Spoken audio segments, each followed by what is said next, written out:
כשאדם עובר תקופה קשה, יש פעמים שעובר אותה כשהוא לבד. אבל דע לך, אם אתה עובר תקופה קשה ואתה לבד, ואין שם אף אחד, גם על זה יגיד האדם תודה. למה? קשה לעבור תקופות קשות לבד. בחיים הבדידות זה דבר מאוד קשה. כשאתה נשאר לבד בחיים זה ממש קשה, זה הכי קשה שיש בעולם. כשאתה עובר תקופות קשות, תדע לך, לבד זה קשה. אבל גדול. לכל אלה שעוברים את הקושי לבד. לכל אלה שעכשיו יושבים בבית, קשה להם והם לבד, ואף אחד לא עוזר להם, אף אחד לא תומך בהם. אני דיברתי לא מזמן עם איזה בחורה, הייתה בבית חולים, אמרה לי, אני פה גיליתי שאין לי חברים ואין לי משפחה. אני שוכבת בבית חולים על המיטה, מסתכלת על התקרה, מסתכלת על הדלת, אף אחד לא יורד, אף אחד לא נכנס, אני לבד. אבל תזכרו, כשאדם עובר תקופות קשות והוא לבד, הוא יותר חזק משהו עובר תקופות קשות והיה איתו מישהו ביחד.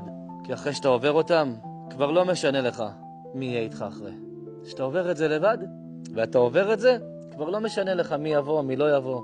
אתה הופך להיות הרבה פחות פגיע, והרבה יותר חזק, מאשר שעברת והיה מישהו שעזר לך. כי עדיין נתמכת, נעזרת.